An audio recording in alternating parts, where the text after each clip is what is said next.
स्त्री को यही सृष्टिर एक अबुझा पहली हिसाब से गणना करा जाइछि। स्त्रीर प्रकृति बुझिबा कष्ट ही नुहे बरं असंभव परि लागे। एपरि कहुए कि स्वयं सृष्टिर रचयिता मध्य तांकर यही रचना को बुझिबा कष्ट होइथाए। अल्प समय मध्य सृष्टिर रचना करिवार समर्थ सृष्टिर रचयिता स्त्रीर रचना करिवारे अनेक समय लग जाइथिला।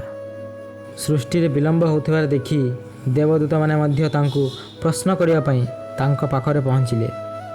सही समय रे भगवान देवदूतों समस्त प्रश्नर अद्भुत उत्तर देइथिले। कहुए कि भगवान को स्त्रीर रचनार 6 दिन बीती जाइथिला। यह सत्वे मध्य रचना संपूर्ण होई नथिला। यह देखि देवदूत भगवान को पचारिले, हे प्रभु, स्त्रीर रचना रे आपन को एते समय काहेकि लागुछि?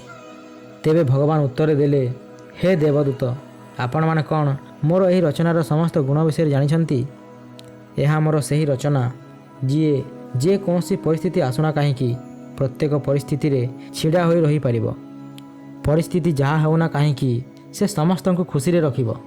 निज परिवार एवं समस्त पुत्र पुत्री को स्नेह देव। देह असुस्थ थिले मध्य से किछि समय पाई काम करिवार सामर्थ्य रखिबो। भगवान को कथा सुनी देवदूत आश्चर्य हो गले एवं पचारिले, हे प्रभु, आपणक यही रचना जहाँ केवल 2टी हाथ अछि से कौन ए समस्त गुण को धारण करी कर्म करि पारिबो? भगवान कहिले, अवश्य से करि पारिबो। सेइथिपाई एहा मोर सबुठु श्रेष्ठ एवं अद्भुत रचना। एहा पर जेतेबेले देवदूत भगवान का स्त्री रूपी से रचना को स्पर्श कले से माने कहिले, हे प्रभु, आपणक यही रचना अति कोमल। देवदूतों कथा शुणी भगवान हसी कहिले, स्त्री रूपी यही रचना बाहर अति कोमल होइथिले हैं अंतररू बहुत शक्तिशाली। अर्थात यह कोमल अवश्य परंतु दुर्बल नुहे। यह शुणी देवदूत से रचना विषय में आहरी जानिया पई उत्सुक हेले। देवदूत भगवान को पचारिले, हे प्रभु, यही रचना कौन भाविबारे समर्थ? यह शुणी भगवान कहिले, हे देव, यही रचना ना केवल भावी पारिबो परंतु समस्त प्रकार कठिन परिस्थितिर मुकाबिला करिया पई मध्य समर्थ होई पारिबो। देवदूत जेतेबेले स्त्रीर गाल को स्पर्श करथिले तांकु किछि जल सदृश प्रतीत होइथिला। सेमाने भगवान को पचारिले, हे प्रभु, एहार गाल रे जल सदृश कौन अछि? भगवान उत्तर देले, यह होउछि स्त्रीर अश्रु। यह शुणी देवदूत आश्चर्य होइगले एवं पचारिले, अश्रु? तेबे हे प्रभु, अश्रुर कारण कौन? भगवान कहिले, जेतेबेले स्त्री ता जीवन में दुर्बलता को अनुभव करिवो से सही अश्रु आकार रे निजर समस्त दुख को भसाई देव एवं पुनः शक्ति एवं धैर्य को हासिल करिवो। निज दुख को भूलिबा पई यह ता पई सबुठु उत्तम मार्ग होई रहिबो। भगवान यह मध्य कहिले कि यह स्त्री पई निजर शक्ति सदृश मध्य काम करिवो।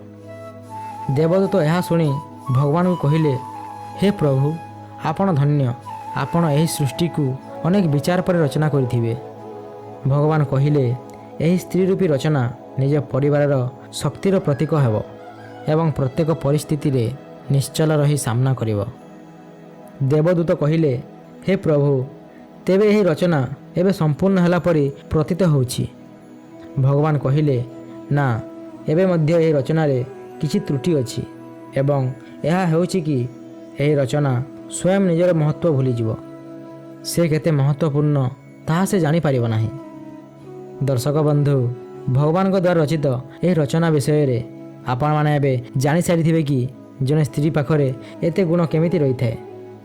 तेबे से माँ हुअंतु अथवा भौणी किंबा पत्नी, तार प्रतिटी रूप परिपूर्ण होइथाए। एणु आम समस्तंकर कर्तव्य यह कि भगवान यही रचना विषय जानिबा एवं यार सम्मान करिबा। आमे आशा करुछु आजिर यही प्रस्तुति आपण माननकु पसंद आसीथिबो। जदि पसंद आसी थाए तेबे एहाकु अधिकरु अधिक लाइक एवं शेयर करंतु एवं एमिति पौराणिक प्रसंग जानिबा पई आम चैनल M2 स्टोरी टेलर को सब्सक्राइब करंतु। वर्तमान पई विदाय दियंतु। आपण माननकु बहुत बहुत धन्यवाद।